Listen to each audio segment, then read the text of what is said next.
જય ભોલેનાથ, જય મહાદેવ હર. 50-60 વર્ષ પહેલાની વાત છે ભાઈ, હીરાવાળાની. મેં 52 વર્ષ હીરા ગયા. મેં ખુદ 12 વર્ષનો હતો ને હીરા ગહવા આવ્યો ભાઈ સગીભાઈ, અને રામગઢવાળાને હીરા ગહમાં બેસી ગયો. 3-4 મહિને હીરા શીખી ગયો બારકેલમાં, અને જમતો ખાનદાન ડેલામાં કામ કરતો સતી માતાની હેરીમાં. કારખાને હોતા, હાચે કપડાં ધોતા અને કારખાને નાતા, અને બધા કારીગરો કારખાને હોતા. આ સમય હતો ભાઈ. અને દિયામાં દિવાળીમાં જાય તો બધાએ હગાવાળા ભાઈ ભારું બધાએ કુટુંબ બધા આપણે ચા પાણી પીવા લઈ જાય. કીધીઓ કે ક્યાં ઇલાકામાં દે કે આપણે એમ કે ભાઈ મોરદાસની વાડીમાં, કંચારા હેરીમાં, વાણિયા હેરીમાં, આ બધે કારખાના તરકાના દરવાજાની અંદર જ હાલતા, બહાર કોઈ કારખાનું હતું નહીં.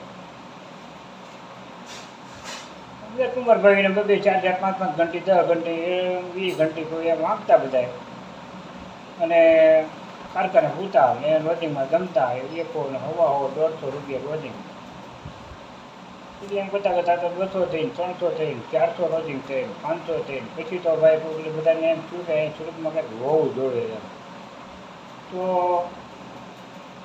સુરતમાં કંઈક હોવું જોઈએ એવું થયું તો અમુક જે પહેલાં દેહમાં કાંઈ નહોતું, અત્યારે 1 કરોડપતિ છે, એણે અહીંયા જ વસાવ્યું કે ભાઈ આપણે દેહમાં કાંઈ મોહ છે ને, દેહમાં કાંઈ છે નહીં તો હું દેહમાંથી એના અત્યારે પહેલાંથી સારું જ છે.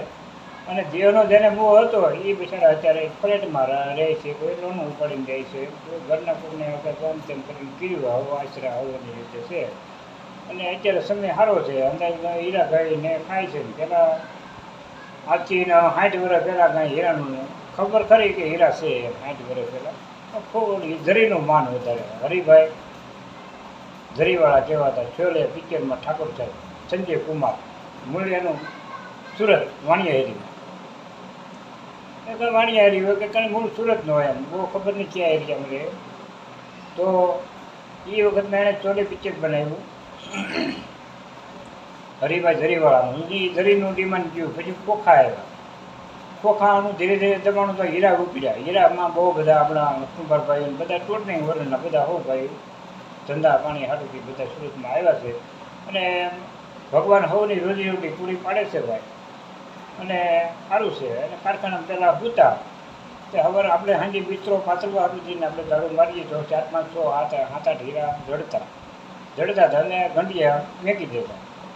સવારે શેઠ આવે તો કંઈક ભાઈ લ્યો આ તમારા હીરા. શહીદ પિંક સ્ટેશનમાં આવ્યો ડુંગરવાળા પાંડવત્યાં બેહું હીરા ઘઉંતો. તે બધા શેઠિયા મેં પેલું કરી હોય ને અમે નાહી ધોઈને ખાઈને તરફ સીધા રૂમે સીધા કારખાના ભેગા થાય. નાવા ધોવા લુગડા 2 જોડી ત્યાં જાય નહીં, ખાઈને સીધા કારખાને 2 દાંતણ લઈ અને સીધા કારખાને આવીને શેઠ બધા એની મહેફિલમાં વાતો છતું કરતા હોય ટેબલે બેઠા. અને એ વાતો કરતાં કરતાં એની રીતે એ બધા નીકળી ગયા. હીરા એમને પીડાયા ટેબલ માથે. પછી ટેબલનું ખાનું સાવી માતા ભૂલી ગયા. બધું એમને રેડું મૂકીને ભૂલી.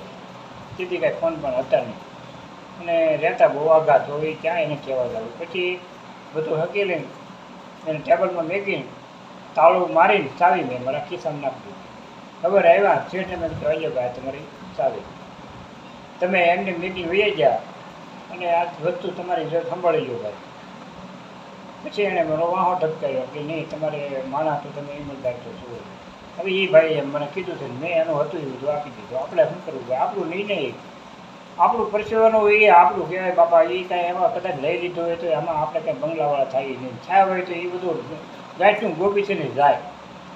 આ સત્યના માર્ગે આપણે જીવવાનું. અત્યારે તો પછી બીજા ધર્મમાં પણ એનો દીકરો થઈને દેવું પડે ને ભાઈ, આપણું નહીં. એટલે એ ધંધા ન કરાય, આપી દીધું.